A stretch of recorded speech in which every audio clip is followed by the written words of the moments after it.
Tablet harga terjangkau, tapi rasanya udah kayak laptop, bahkan lebih asik untuk produktivitas. Nah, ada ini nih.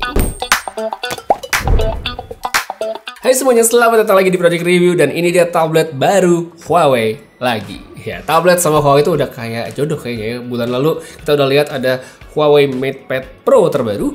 Nah, sekarang ada tablet lagi versi yang jauh lebih terjangkau. Ini dia Huawei MatePad 11.5 2025 ya, 11,5 untuk tahun 2025. Karena ada tahun 2025 ini emang adalah versi upgrade dari yang tahun lalu. Jadi ini beneran upgrade banyak sih, dan nggak cuma sekedar alternatif yang beda tahunnya. Oke, sebelum mulai, seperti yang tadi saya udah bilang, ini adalah tablet yang jauh lebih terjangkau. Saya bisa bilang ini adalah entry level, murah. Ya walaupun kalau kata orang murah itu relatif, tapi dengan apa yang dikasih sama Huawei di sini, hitungannya murah.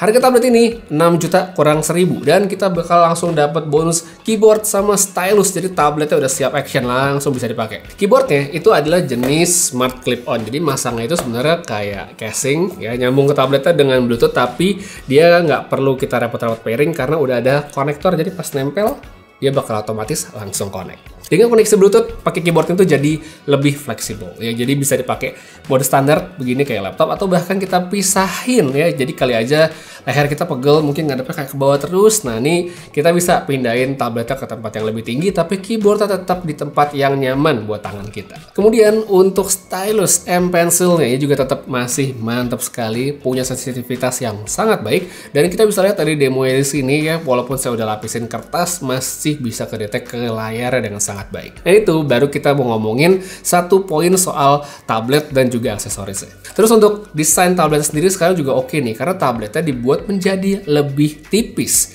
Bobotnya emang nambah sedikit ya dibanding yang versi sebelumnya, tapi karena lebih tipis menurut saya tetap lebih oke. Oh ya, buat layarnya juga ini masih Papermate ya, dan sudah di-upgrade sama Huawei dengan efek anti-glare yang lebih baik. Gak ada ceritanya, mantul-mantul reflektif kayak cermin, kena lampu atau pakai di terang kondisi outdoor itu nggak masalah sama sekali. Lihat aja nih bedanya sama iPad Pro atau tablet Samsung saya yang layarnya masih standar glossy, itu kelihatan beda banget. Habis itu, mantapnya lagi nih dari Huawei, mereka sekarang udah nggak nyebut tabletnya kayak MatePad 11.5 Papermate Edition, udah nggak kayak gitu. Layarnya emang udah Papermate, tapi ya udah nggak disebut sebagai Papermate Edition.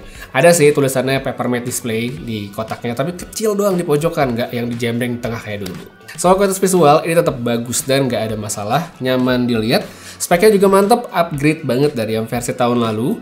Panel yang digunakan masih jenis LCD, resolusinya tapi lebih tinggi, dan otomatis pixel per inch-nya juga jadi lebih padat. Gambar kelihatan lebih tajam, terus brightness layarnya juga meningkat, jadi pemakaian outdoor itu bakal terasa lebih bagus lagi. Nah, yang ketinggalan untuk refresh rate yang masih di 120 Hz, bikin pemakaian jadi berasa lebih smooth bagi yang notice ya. Jadi kalau emang kalian nggak notice sama refresh rate di atas 60 Hz, ya mungkin tidak akan berasa bedanya. Tapi untuk yang ngerti, yang mata udah bisa bedain, wah ini bakal berasa lebih oke. Ini mau dipakai buat nonton, layarnya cakep. Dipakai baca, kerja lama-lama, nggak masalah banget. Apalagi layarnya MatePad ini juga sudah punya sertifikasi yang komplit dari TÜV Rheinland dan juga SGS ya. Jadi bikin mata sama otak kita nggak cepet capek kalaupun ngelihat layarnya lama-lama seperti pas lagi kerja.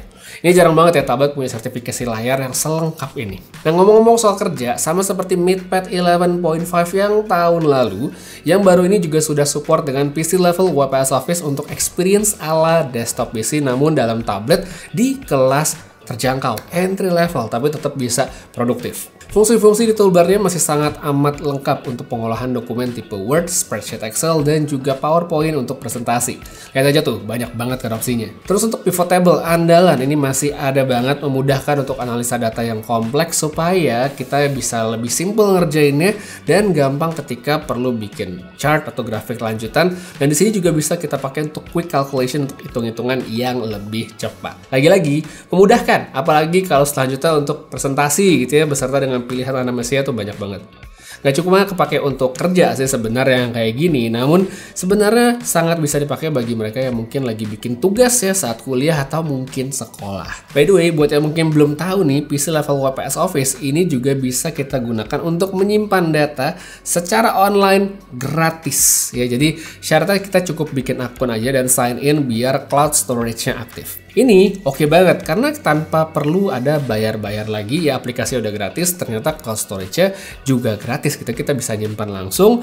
Jadi selain aman, kita data-datanya bebas hilang. Ya, saya sering banget kan dulu lihat kasus orang kayak skripsinya hilang, gak ada backup segala macam. Nah, kalau di sync ke cloud harusnya bakal aman aja. Terus kita dokumennya juga bisa diakses lewat perangkat lain. Contoh kayak smartphone gitu, praktis dan gratisnya oke banget. Next, untuk catat-catatan ya, di Huawei Notes ini juga bisa dimaksimalin, apalagi udah ada stylusnya ini, kan sayang kalau nggak dipakai. Buat tulis-tulis mantap sih, tambah lagi disediain banyak pilihan template dan resource lain yang bisa di-download gratis langsung dari aplikasinya untuk kita mempercantik notes. Untuk stylus and pencil ini juga pasti berguna untuk gambar ya kan.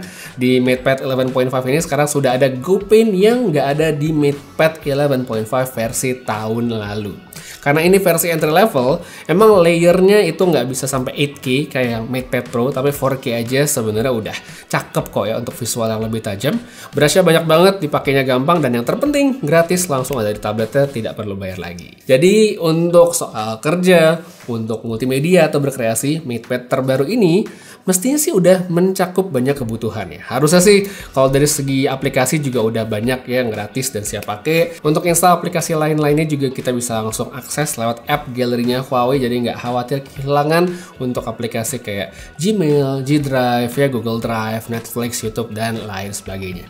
Oke, tadi saya satu juga ketinggalan, kalau kita ngomong produktivitas zaman sekarang pasti kita juga butuh kamera ya untuk webcam, video call, entah pakai Zoom ya, untuk Google Meet dan segala macam. Hasilnya masih bagus, ada efek-efeknya, bisa banget dimaksimalkan untuk produktivitas yang lebih oke lagi. Oke, jadi yang ini kita udah pakai filter dari sampel video. Kalau kita pakai si MatePad 11.5 2025 untuk pakai di Zoom meeting, hasil kayak gini. Ya, ini ada jendela tapi nggak terang-terang banget sih di luar. Ya, jadi ada cahaya yang cukup. Nah, hasil seperti ini. Jadi kalau misalnya kalian pakai di outdoor yang pencahayaannya lebih bagus, harusnya sih bakal dapet kualitas yang lebih prima. Jadi emang tetap butuh cahaya yang bagus, yang terang gitu supaya hasilnya lebih oke. Tapi ya untuk sampelnya bisa langsung lihat sini, audionya juga bisa langsung didengar. Oke atau enggak? Tulis saya pendapat kalian di kolom komentar di bawah. Lanjut, sekarang sedikit ke soal specs dari tabletnya. Buat yang penasaran, apa sih bang chipset yang dipakai sama Huawei di tablet ini? Nah, seperti biasa, Huawei tidak memberikan info yang resmi mereka pakai chipset apa ya. Mungkin karena mereka merasa banyak orang yang tidak akan relate gitu, jadi makanya nggak dikasih tahu aja sekalian. Tapi kalau dari percobaan dengan Antutu, angkanya dapat segini. Emang ini nggak tinggi-tinggi banget, wajar sih karena namanya juga tablet entry level. Tapi tetap ini cukup banget dan berasa smooth saat dipakai sekalipun kita buat multitasking dan segala macam.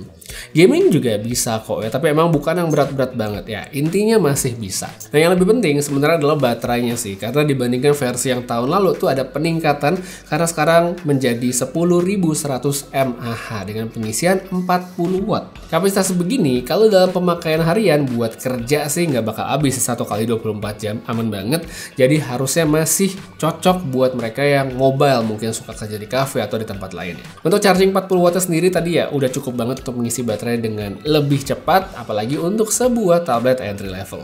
Jadi kalau dengan budget 6 jutaan ya, Huawei MatePad 11.5 terbaru ini menurut saya nggak salah sih kalau dibilang sebagai tablet yang murah ya, soalnya emang ngasih banyak banget ya. Dari segi aksesoris ya oke banget, kita dapat keyboard, dapat stylus, layar Papermate-nya juga mantep banget, aplikasi gratis yang sangat fungsional, banyak kalangan ya, ada untuk pengolahan dokumen, ada untuk gambar juga dikasih, cloud storage ya gratis, dan satu lagi buat baterai juga udah tahan lama dengan pemakaian sehari-hari dengan kapasitas yang lebih tinggi dibandingkan versi sebelumnya.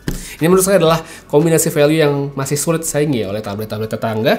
Jadi kalau misal kalian ngerasa ini tablet yang cocok dengan harga yang ditawarkan, langsung disikat aja. Tabletnya sendiri ini si Huawei MatePad 11.5 2025 bakal available untuk dibeli nanti tanggal 25 Agustus 2025 di online marketplace atau kesayangan kalian lah, bisa langsung lihat aja daftar berikut ini. Jadi silahkan disesuaikan sama preferensi masing-masing. Pengen beli di mana, langsung sikat aja.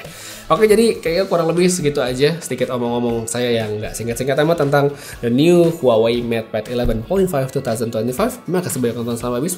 Sampai ketemu lagi di video berikutnya. Dan seperti biasa, have a nice day.